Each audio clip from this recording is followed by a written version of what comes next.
Hello friends, मैं आशीष स्वागत करता हूं आपके अपने यूट्यूब चैनल पर।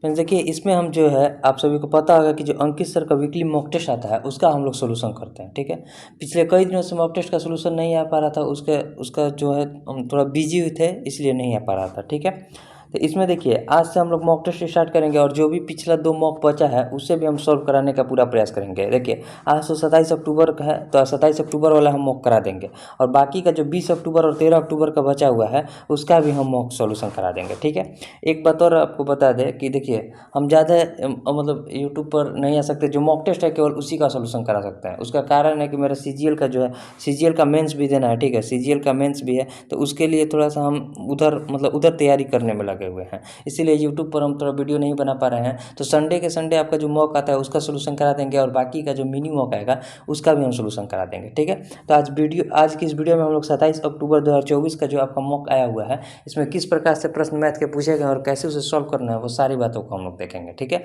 कोशिश करेंगे कि आपको कम से कम टाइम के अंदर आपको टोटल 20 के 20 मैथ को जो है अच्छी तरह से समझा दे। ठीक है, और कहीं भी अगर आपको डाउट रहता है तो उसे भी कमेंट कीजिएगा, हम बताने का पूरा प्रयास करेंगे। वैसे हम पूरा अपने से पूरा प्रयास करते हैं कि आपको कहीं भी डाउट ना रहे और अच्छी तरह से समझ में आ जाए सारे क्वेश्चन। ठीक है, और देखिए अभी आपने देख लिया होगा आरटीआई का रिप्लाई भी आ गया है कि लगभग 52 लाख जो है स्टूडेंट अब की बार जो है इस फॉर्म को भरे हैं एसएससी जीडी के। ठीक है, तो इसमें एक सीट पर अभी आपका कंपटीशन कितना है, लगभग 131 लड़का का कंपटीशन है। ठीक है, 131 लड़का का कंपटीशन है लगभग एक सीट पर, तो आपको तैयारी बहुत बढ़िया करना होगा। अगर आपके मैथ और रीजनिंग में फुल नहीं आ पा रहे हैं तो आपका, अगर आप यूपी और बिहार से बिलोंग करते हैं तो आपका सिलेक्शन का चांस बहुत कम हो जाएगा। तो आप पूरा कोशिश करिए कि मैथ और रीजनिंग और हिंदी में तीनों में हम फुल स्कोर करें, तभी जाकर आप मेरिट लिस्ट में आ पाइएगा। ठीक है, रिजल्ट आना और मेरिट लिस्ट में आना बहुत अंतर होता है। ठीक है, तो आप पूरा कोशिश करिए कि मैथ में कम से कम 20 में 20, रीजनिंग में कम से कम 20 में 20 आना ही चाहिए। ठीक है,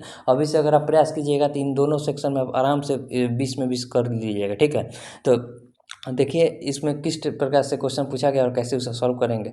जैसे हम सॉल्व करते हैं वैसे आप केवल सॉल्व कीजिए। आप 1 घंटे के अंदर आराम से 15 से 20 मिनट के अंदर आप सारे मैथ को सॉल्व कर दीजिएगा। ठीक है, तो चलिए अब इसमें हम क्वेश्चन को देखते हैं। अब केवल जो मॉक आता है उसका हम सोल्यूशन करा पाएंगे, क्योंकि उधर भी मेरा एग्जाम है और उसका एग्जाम शायद दिसंबर में ही होगा, तो उसमें भी ज़्यादा टाइम नहीं है, इसीलिए थोड़ा उस पर हम लगे हुए हैं। ठीक है, अब देखिए इसमें जो पहला क्वेश्चन है, क्वेश्चन क्या है हमारा, क्वेश्चन कह रहा है कि 8 संख्याओं का औसत 12 है। यदि इन 8 संख्याओं में से प्रत्येक संख्या एक संख्या में y जोड़ दी जाती है तो औसत 16 हो जाता है। तो y का मान क्या है, यहाँ पहले समझिए, 12 को छोड़िए। मान लीजिए आपके पास संख्या है, 3 संख्या है, मान लीजिए 1, 2 और 3। ठीक है, ये 3 संख्या है। अब प्रत्येक में हम एक एक की वृद्धि कर दें, यानी कि इसमें एक एक की वृद्धि कर दें तो कितना हो जाएगा, संख्या क्या हो जाएगा हमारे पास, 2, 3 और 4। अगर इन तीनों का औसत अगर हम देखें तो 1, 2, 3 का औसत होता है हमारे पास 2। ठीक है, और 2, 3, 4 का औसत कितना हो जाएगा, तो 3। तो देखिए प्रत्येक में अगर हम 1 जुड़े हैं तो औसत में भी हमारा 1 की वृद्धि हो जा रही है। उसी तरह अगर प्रत्येक संख्या 8 संख्या में y जोड़ रहे हैं तो औसत में हमारा कितना वृद्धि हो गया, 16।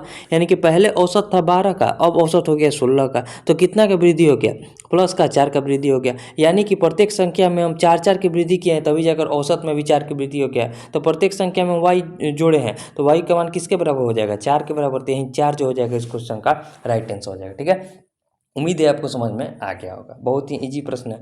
अब देखिए next question, question number second. Question करें कि जब एक पूर्णांक n को 7 से विभाजित किया जाता है तो शेष 3 बचता है। यदि 6n को 7 से विभाजित किया जाएगा तो शेष क्या बचेगा। देखिए जो शेष बच रहा है ना उसी को संख्या मान लीजिए, यानी कि n बराबर हम संख्या मान लेते हैं कि 3 है, तो 6n का मान किसके बराबर हो जाएगा, तो 6 3 18 के बराबर हो जाएगा। अगर हम इसे 7 से विभाजित करेंगे तो शेषफल यानी कि रिमाइंडर क्या बचेगा, तो 7 दूनी का 14, 4 शेषफल बच जाएगा। यही जो हो जाएगा हमारा राइट आंसर हो जाएगा, यानी कि ऑप्शन बी हो जाएगा। ठीक है, उम्मीद है आपको समझ में आ गया होगा। अब देखिए next question, question number third. Question करें कि एक पंखे को 1560 में बेचने पर 30% का लाभ होता है, उस पंखे को 960 में बेचने पर कितने परसेंट की हानि होगी। यानी कि 130%। देखिए जब 30% का लाभ होता है तो हम 100 में 30 को जोड़ेंगे। ठीक है, 100 में 30 को जोड़ेंगे तो कितना, 130% हो जाएगा। अगर हानि होता तो हम 100 में से 30 को घटाते। ठीक है, उसी प्रकार से हम लोग देखेंगे, लाभ होगा तो जोड़ेंगे, लाभ होगा तो जोड़ेंगे और हानि होगा तो घटाएंगे। यहाँ तो लाभ हो रहा है 130 रुपया का, मतलब 30% का, कितने में बेच रहे हैं ऊपर 1560 में बेच रहे हैं तो ठीक है। अब इसी पंखे को अगर हम 960 में बेचे तो क्या होगा, 960 में बेचे तो देखिए एक जीरो से एक जीरो कट गया, 13 में 12 से गुना करेंगे तो 156 होता है, 12 8 कितना होता है 96 यानी कि 80। तो यहाँ से निकल कर आ गया 80%, यहाँ था 130%, यहाँ निकल कर आ गया 80%, यानी कि क्या हो रहा है ये 100 से कितना कम है तो 20% कम है, इसलिए लॉस हो रहा है, 20% का जो है हानि हो रहा है, यही जो हो जाएगा हमारा राइट आंसर हो जाएगा। ठीक है, यहाँ क्वेश्चन में भी दे दिया था कि कितना परसेंट की हानि होगा, तो ये 100 से जितना कम होगा उतना हमारे पास हानि हो रहा है। ठीक है, उम्मीद है आपको समझ में आ गया होगा। अब देखिए नेक्स्ट क्वेश्चन कह रहे हैं कि इन संख्या का हमें एलसीएम बताना है। देखिए संख्या को लिख लीजिए, पहले संख्या क्या है 1/6 है तो 1/6 लिखेंगे, फिर 5/27 है तो 5/27 लिख देंगे, फिर उसके बाद 4/15 है तो 4/15 लिख देंगे, और उसके बाद क्या है 8/3 है तो 8/3 लिख देंगे। अब देखिए एलसीएम कह रहा है ना, तो बस जो भी कहता है ऊपर वाले का एलसीएम हम लोग निकालेंगे और नीचे वाले का हम लोग एचसीएफ निकालेंगे। ठीक है, तो 1 5 4 और 8 का एलसीएम कितना होता है, तो देखिए 8 पंजे 40, 40 जो हो जाएगा इसका एलसीएम हो जाएगा। और एचसीएफ देखिए क्या हो जाएगा, सबसे छोटी संख्या इसमें क्या है 3, और 3 सभी संख्या को काट भी देगी, यानी 3 से 15 भी विभाजित है, 27 विभाजित है और 6 भी विभाजित है, यानी कि एचसीएफ हो जाएगा इसका 3। तो यहीं जो हो जाएगा हमारा राइट आंसर हो जाएगा 40/3, ऊपर वाले का एलसीएम नीचे वाले का एचसीएफ। ठीक है, उम्मीद है आपको समझ में आ गया होगा। तो यहाँ से ऑप्शन ए जो हो जाएगा हमारा राइट आंसर हो जाएगा। ठीक है, अब देखिए नेक्स्ट क्वेश्चन, बहुत इजी प्रश्न, और इसी टाइप के प्रश्न आपको देखने को भी मिलेगा एग्जाम में। हो सकता है कि थोड़ा क्वेश्चन इस बार जो है अलग टाइप का जो 2021 में आपका पेपर हुआ था उस टाइप का भी प्रश्न आ सकता है, तो थोड़ा हार्ड क्वेश्चन का भी प्रैक्टिस कीजिए और इजी क्वेश्चन का भी प्रैक्टिस कीजिए, क्योंकि ज़्यादातर कोशिश है, मतलब ज़्यादातर चांस है कि आपका इजी क्वेश्चन ही आएगा और इसी टाइप का आएगा, इसी टाइप का क्वेश्चन आता है अब प्रीवियस ईयर क्वेश्चन को अगर आप बनाए होंगे। ठीक है, अब देखिए ये क्वेश्चन क्या है, ए अनुपात बी का मान दे दिया है तो इसका मान हमें बताना है। बस सिंपल एक जगह 3 रखेंगे और बी की जगह 7 रख देंगे तो हमारा आंसर आ जाएगा। तो ये क्वेश्चन में क्या है, ए अनुपात बी दिया है कितना, तो 3:7 दिया है। ठीक है, अब हमसे क्वेश्चन में कह रहा है कि 2a + 3b, ठीक है 2a + 3b, और रेशियो में क्या है, रेशियो में 3a + 2b, 3a + 2b, बस सिंपल देखिए रखिए मान। देखिए 2a यानी कि 2 3 6 हो जाएगा, 3b 3 7 21 हो जाएगा, उसके बाद क्या है 3a यानी कि 3 3 9 हो जाएगा, और 2b यानी कि 2 7 14 हो जाएगा। ठीक है, अब देखिए जोड़िए, 21 और 6 होता है 27, और 14 9 होता है 23, यानी कि 27:23 जो हो जाएगा इस क्वेश्चन का राइट आंसर हो जाएगा, जो कि ऑप्शन नंबर डी में दिया है। ठीक है, उम्मीद है आपको समझ में आ गया होगा, सिंपल क्वेश्चन है। अब इसे सॉल्व कीजिए। इसमें देखिए इसको हम यहाँ सॉल्व करते हैं, 0.6 से अगर 0.6 को काट देंगे तो यहाँ बचेगा 1, और 1 में 0.6 से गुना करेंगे तो हमारे पास बचेगा 0.6। ठीक है, अब प्लस का वहाँ यहाँ भी ये कट जाएगा और यहाँ बचेगा केवल 0.5, तो 0.5 लिख देंगे। अब यहाँ देखिए 6 पंजे 30 होता है तो 0.3 हो जाएगा, अब प्लस का 0.3 है तो 0.3 लिख देंगे। 6 और 5 को जोड़ेंगे तो कितना होता है 11, यानी कि 0.11, और यहाँ 3 और 3 को जोड़ेंगे तो 0.6 हो जाएगा। एक पॉइंट को देखिए यहाँ काटेंगे, देखिए अगर यहाँ 0.6 है, देखिए यहाँ देखिए हम आपको समझाते हैं, अगर देखिए यहाँ पॉइंट के बाद क्या है, तो पॉइंट के बाद यहाँ 11 है और पॉइंट के बाद यहाँ 6 है। अगर हम यहाँ से कटाने का प्रयास करें, देखिए समझिए 6 पंजे 30 ये है और 6 यहाँ 3 है। ठीक है, अब यहाँ देखिए एक बार फिर से आपको यहाँ थोड़ा सा समझने में दिक्कत हो रहा होगा। यहाँ पहले हम यहाँ बनाते हैं, देखिए यहाँ पॉइंट का 6 है, अब बटे में 0.6 है तो पॉइंट का 6 कर देंगे, और गुना में 0.6 है तो गुना में 0.6 कर देंगे। अब प्लस का देखिए, प्लस का कितना है 0.5 है तो 0.5 कर देंगे, और गुना 0.5 है तो 0.5 कर दिया। अब भागा का साइन है तो 0.5 नीचे में कर देंगे। अब यहाँ देखिए यहाँ 6 पंजे 30, देखिए 6 में अगर हम 5 से गुना करेंगे तो कितना हो जाएगा 6 पंजे 30, यानी कि पॉइंट का 3। ठीक है, अब प्लस का पॉइंट का 3 है तो पॉइंट का 3 कर देंगे। अब समझिए अगर हम इसको देखिए, यहाँ 0.6 से 0.6 कट गया, यहाँ बचा 0.6 तो 0.6 कर देंगे, और 0.5 से 0.5 कट गया। ठीक है, देखिए 0.5 से 0.5 कटे थे, यहाँ बचा 0.5, और बटे में 3, यहाँ सॉरी यहाँ 6 नहीं है, यहाँ 3 है। ठीक है, 0.3 और 0.3 को जोड़ेंगे तो 0.6 हो जाएगा। 6 और 5 कितना होता है 11, यानी कि 1.1 हो गया, वहाँ 0.11 लिख दिए थे, और यहाँ 0.6 है तो 0.6 कर देंगे। पॉइंट के बाद यहाँ एक अंक है, पॉइंट के बाद यहाँ एक अंक है, दोनों काट देंगे, यानी कि ऊपर में बचेगा 11 और नीचे में बचेगा 6। 11/6 जो हो जाएगा इस क्वेश्चन का राइट आंसर हो जाएगा। बहुत बढ़िया क्वेश्चन है, दशमलव वाले क्वेश्चन में आपको डिस्टर्ब नहीं होना है, यही आपको क्वेश्चन फंसा सकता है। इजी क्वेश्चन होता है, लेकिन अगर आपका कैलकुलेशन थोड़ा सा भी गलत होगा तो आप पूरा मैथ को गलत कर देंगे। ठीक है, उम्मीद है आपको समझ में आ गया होगा। अब देखिए नेक्स्ट क्वेश्चन, अब इसमें जो है 0.5 जो है 20 का कितना परसेंट है सिंपल बताना है, तो 0.5 को ऊपर में रखेंगे और 20 को नीचे में कर देंगे और परसेंट बताने के लिए 100 से गुना करते हैं, ठीक है। 20 पंजे 100 होता है तो 20 पंजे 100 कर देंगे, 5 पंजे 25 तो यहाँ 25 लिख देंगे और एक पॉइंट है तो एक पॉइंट बैठा देंगे। 2.5% है तो 2.5% किस ऑप्शन में, तो ऑप्शन नंबर बी में दिया है, तो ऑप्शन बी जो हो जाएगा इस क्वेश्चन का राइट आंसर हो जाएगा। आज के सारे प्रश्न जो है बहुत ईजी है, ठीक है। अब देखिए, रीदा और रिया का वर्तमान वेतन का अनुपात कितना है, 3:5। रीदा को हम बड़ा आर से करते हैं और रिया को हम छोटा आर से करते हैं। वेतन का अनुपात कितना है, 3:5 है, ठीक है। कहता है यदि प्रत्येक के वेतन में 5,000 की वृद्धि की जाती है तो नया अनुपात 5:7 होता है। अब नया अनुपात कितना हो गया, 5:7। 5 से 7 2 की वृद्धि और 3 से 5 2 की वृद्धि, यानी कि अंतर तो बराबर है, 2 की वृद्धि हो रही है। अब क्वेश्चन में कर रहा है प्रत्येक में 5,000 की वृद्धि कर रहे हैं, ठीक है। तो एक का मान किसके बराबर हो जाएगा, 2500 के बराबर हो जाएगा। अब क्वेश्चन में क्या कर रहा है कि रिया का वर्तमान वेतन कितना है, तो रिया कौन सी है ये, यानी कि 5 यूनिट का मान हमसे पूछ रहा है। 1 यूनिट का मान 25 है तो 5 यूनिट का मान कितना हो जाएगा, 125, यानी कि 12,500 जो हो जाएगा इस क्वेश्चन का राइट आंसर हो जाएगा, जो कि ऑप्शन नंबर किस में है, ऑप्शन नंबर डी में है। तो इसमें आप ध्यान में रखिएगा कि देखिए दोनों नाम एक जैसा है, तो अगर आप रीदा निकाल दीजिएगा 7500 और जल्दबाजी में 7500 मार दीजिएगा तो आपसे बना हुआ क्वेश्चन भी गलत हो जाएगा। तो एक बार क्वेश्चन को भी ध्यान से पढ़ना है तभी जाकर आपको आंसर देना है, ठीक है। उम्मीद है आपको समझ में आ गया होगा। अब देखिए next question, question number 9। Question करें कि दो पाइप एक कुंड को क्रमशः 12 और 15 घंटे में भर सकते हैं, जबकि तीसरा पाइप उसे 24 घंटे में खाली कर सकता है। यदि तीनों पाइप एक ही समय पर साथ खोले जाते हैं तो कुंड भरने में कितना समय लगेगा। मान लीजिए एक पाइप ए है, एक पाइप बी है और एक पाइप सी है, ठीक है। ए क्या कर रहा है, 12 घंटे में कुंड को भर रहा है, और बी 15 घंटे में, और सी जो है इसे खाली कर रहा है 24 घंटे में। तीनों का एलसीएम अगर हम देखेंगे तो 24, 15 और 12 का एलसीएम हो जाएगा 120। जब आप मैथ पर पूरा प्रैक्टिस कीजिएगा तो आप इस टाइप के एलसीएम को आराम से एलसीएम को निकाल दीजिएगा, ठीक है। यहाँ एलसीएम यानी कि टोटल वर्क हो गया। 12 से इसको घटाएंगे तो 12 दहिया 120 होता है, 15 8 120 होता है, 24 पंजे 120 होता है। चूंकि ये जो खाली कर रहा है पाइप तो इसका हम नेगेटिव साइन कर रखेंगे, ठीक है। अब तीनों को एक साथ खोला जाता है तो 10 और 8 18, 18 में से 5 गया, 13 के यूनिट से पानी को भरेंगे। और पानी भरना कितना है, टंकी की क्षमता कितनी है, 120। अब 120 है, इसे भरना है किस एफिशिएंसी से भरेंगे, तो 13 के एफिशिएंसी से भरेंगे, क्योंकि तीनों एक साथ चल रहे हैं, ए बी और सी तीनों एक साथ चला जा रहा है, ठीक है। और यहाँ सी का मान माइनस है तो इसलिए ये घट गया है, तो 120/13 जो हो जाएगा इस क्वेश्चन का राइट आंसर हो जाएगा। हमें घंटे और मिनट में आंसर बताना है। देखिए 13 नवैया कितना होता है, 117, यानी कि 9 घंटा हो जाएगा। और 3/13 जो हो जाएगा, अब गुना 60 मिनट में चेंज कर देंगे। देखिए 60 180, 180 हो जाएगा। 180/13 को हम क्या लग सकते हैं, देखिए 13 में 14 से गुना करेंगे तो लगभग 182 आता है, तो यहाँ 180 है तो लगभग 14 मिनट के आसपास आंसर आएगा। तो 9 घंटा 14 मिनट जो हो जाएगा इस क्वेश्चन का राइट आंसर हो जाएगा। 13 में जब आप 14 से गुना कीजिएगा तो कितना आएगा, 13 में जब आप 14 से गुना कीजिएगा तो देखिए 14 मिनट के आसपास हो जाएगा। तो 13 चौके 52, 13 एकम 13, 13 और 5 18, 182 मिनट आना चाहिए, लेकिन है यहाँ 180 मिनट, तो लगभग तो 182 मिनट के आसपास है। तो 9 घंटा 14 मिनट जो हो जाएगा इस क्वेश्चन का राइट आंसर हो जाएगा। हमें निकटतम पूर्णांक तक बताना था, मतलब घंटों निकटतम मिनटों तक बताना है, ठीक है।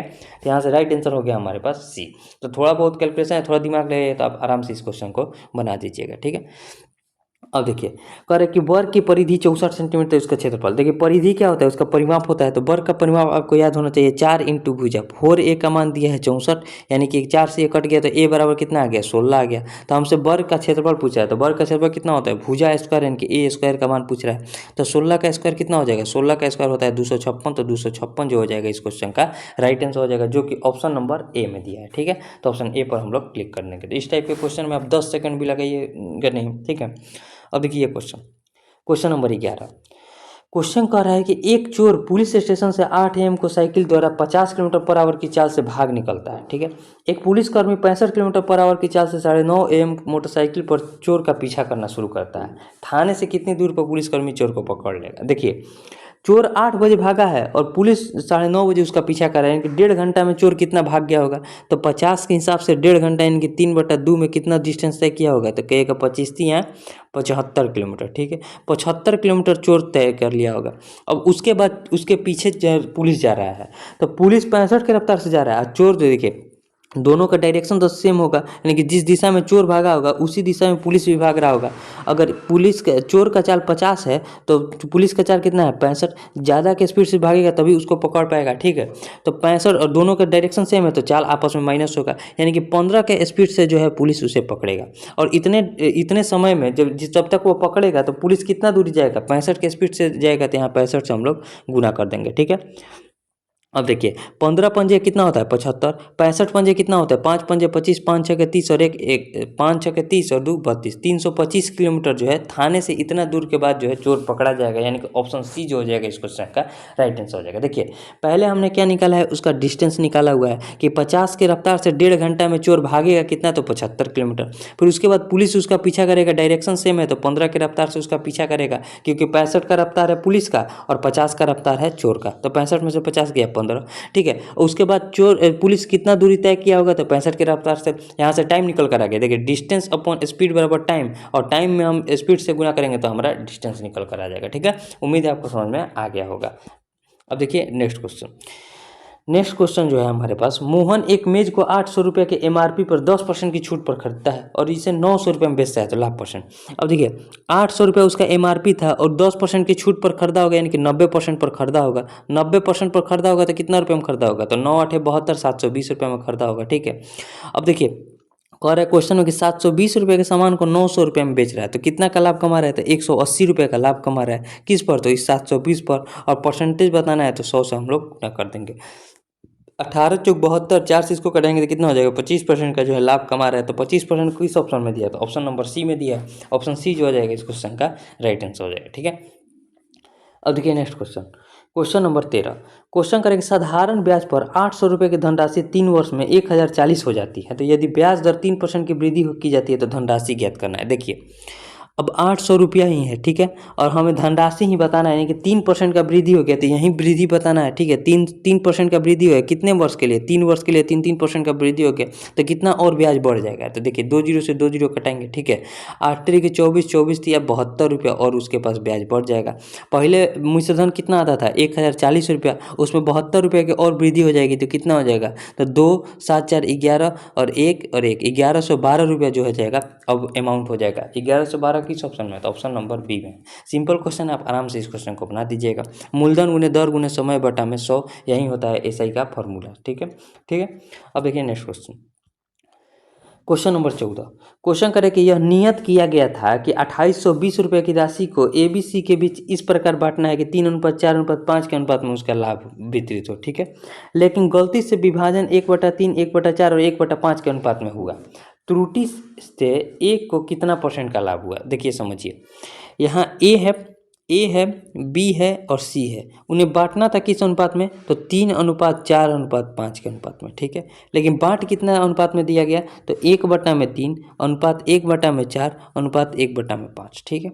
अब यहाँ से पहले रेशियो निकाल लेते हैं। 3 4 5 का एलसीएम कितना हो जाएगा 60 हो जाएगा, तो इसमें भी हम लोग 60 से गुना कर देंगे, प्रत्येक में हमें 60 से गुना कर देना है।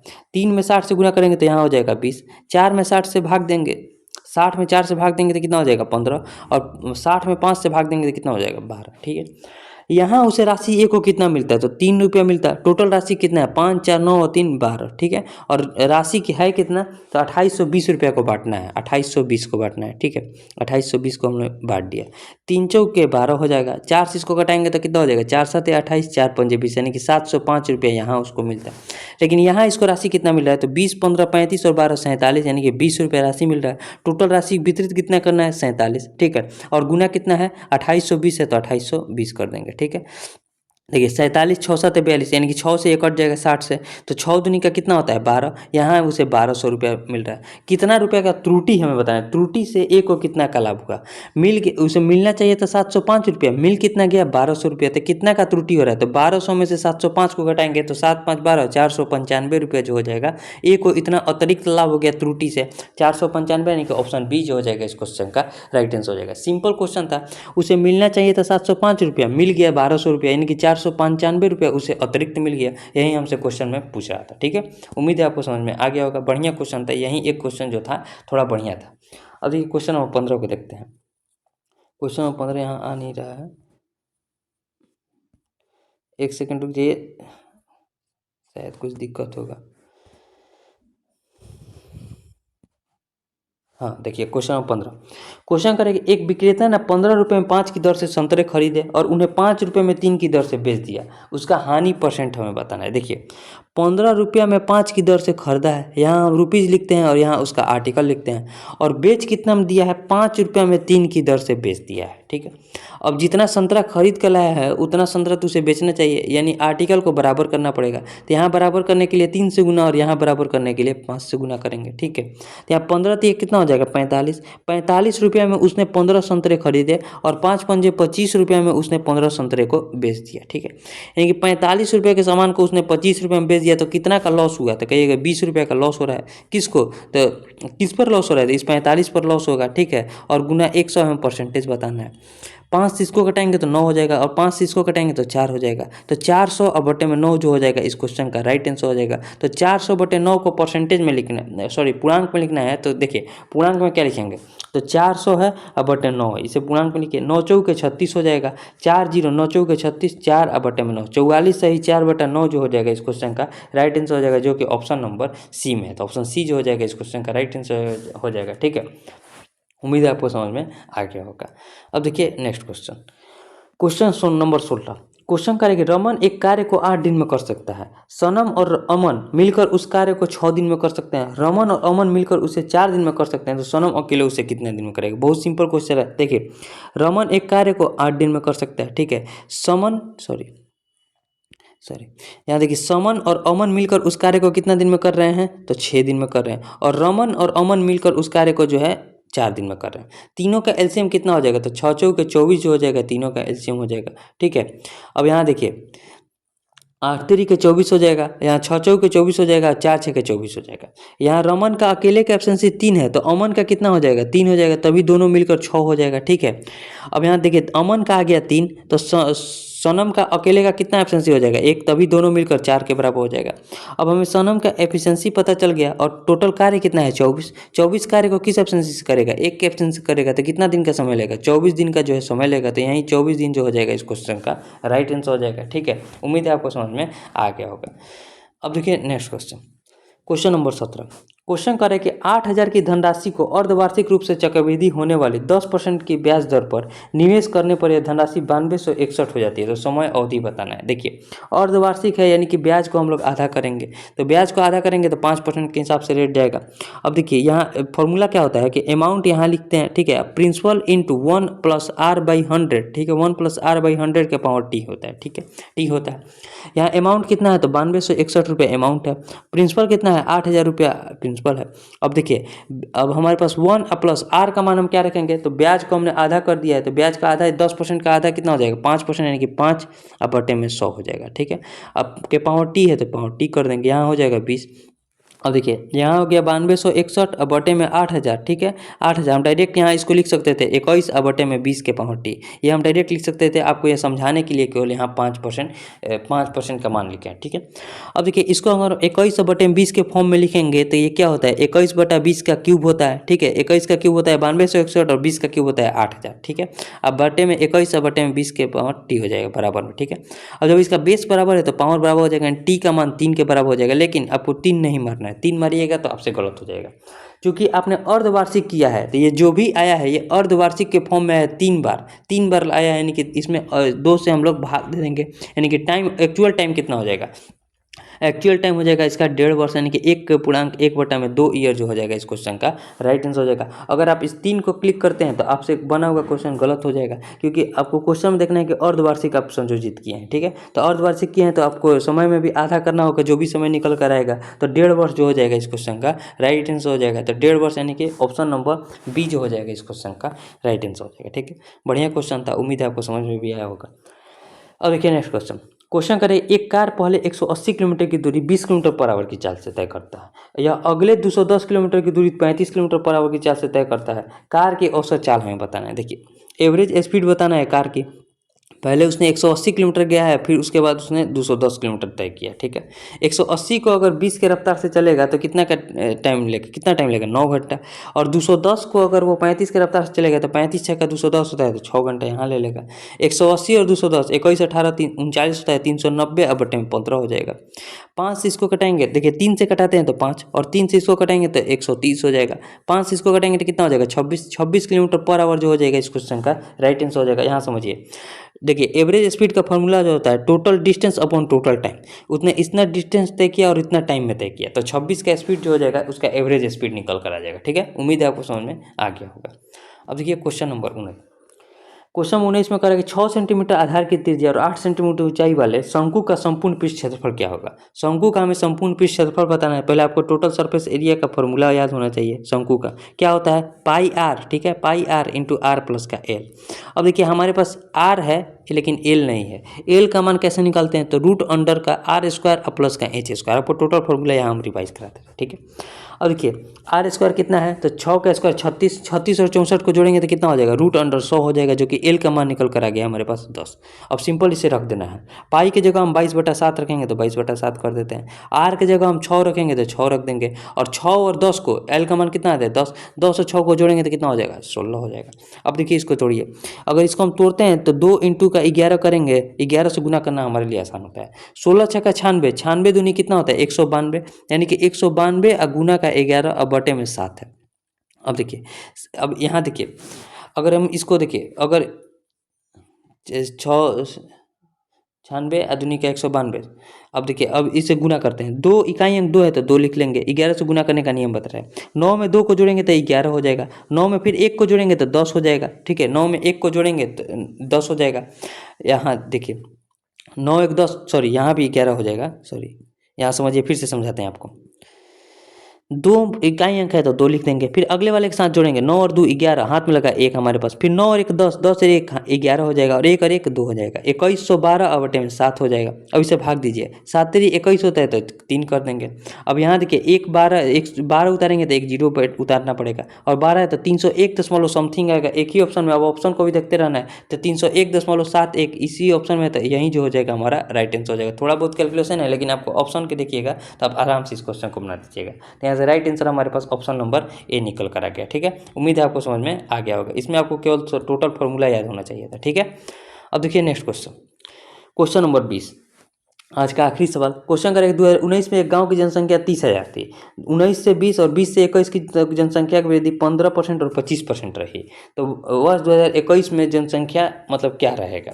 अब देखिए समझिए, अगर चाहिए तो डायरेक्ट सक्सेसिव वे बना सकते हैं, सिंपल बनिए। यहाँ 30,000 है जनसंख्या तो 30,000 कर देंगे, पहले 15% बढ़ा तो 115 हो जाएगा, ठीक है, और फिर 25% बढ़ा तो 125% हो जाएगा, 125। यहाँ 4 जीरो है तो ये 4 जीरो चला गया, ठीक है, और 115 तो यह कितना होता है 345, तो 345 कर देंगे, और गुना करना है 125 से। तो इकाई अंक तो पहले 5 होगा, तो इकाई अंक देख लेते हैं 5, 2 का ऑप्शन है तो आपको गुना करना पड़ेगा। अब देखिए इसको हम क्या लिख सकते हैं, 100 प्लस का 25 लिख सकते हैं, 100 प्लस का 25, थोड़ा सा गुना करना आसान हो जाएगा। 345 में 100 से गुना करेंगे तो 345 पर 2 जीरो हो जाएगा। 25 से गुना कीजिए, 25 पंजे 125, 25 चौके 100, 100 और 12 कितना होता है 112, हाथ में लगा 11, 25 तिया 75 और 11 कितना होता है 86, दोनों को जोड़ दीजिए, आंसर आ गया 5 2 6 5 11, 34 8 42 और 1 43, 43,125 जो हो जाएगा 2 वर्ष बाद गाँव की जनसंख्या हो जाएगी, जो कि ऑप्शन नंबर डी में दिया है। 43,125 ऑप्शन डी में दिया है, तो यही हमारा राइट आंसर हो जाएगा। अब हमारे पास टोटल 20 क्वेश्चन बन गया है। कोशिश किए हैं कि आपको 20 मिनट 25 मिनट के अंदर आपको टोटल 20 क्वेश्चन समझा दें, ठीक है। आज के क्वेश्चन काफ़ी बढ़िया थे और इसी टाइप का क्वेश्चन आपके एग्जाम में भी पूछेगा, ठीक है। यहाँ देखिए हमने आपको 20 क्वेश्चन बनाया है, जो कि 20 का 20 करेक्ट है। अभी तक लगभग 4874 यानी कि 5000 के आसपास इसको मतलब टेस्ट दे दिए हैं, और 52 लाख स्टूडेंट है तो इस पर भी बहुत से टेस्ट देंगे। तो आप यहीं से तैयारी कीजिए, टेस्ट दीजिए। टेस्ट हर एक संडे को आपको एक दे देना है। एग्जाम जैसे नज़दीक आएगा, मिनी मॉक आएगा, उसका भी हम सोल्यूशन करा देंगे। और आप जहाँ से तैयारी कर रहे हैं वहाँ से कीजिए, क्योंकि हमें भी थोड़ा तैयारी करना है। उम्मीद है आप मेरी बातों को समझे होंगे। अगर आपको इनमें से किसी भी क्वेश्चन में डाउट होगा तो उसे कमेंट कीजिएगा, हम बताने का पूरा प्रयास करेंगे, ठीक है। अब मिलेंगे नेक्स्ट वीडियो में, तब तक के लिए जय हिंद।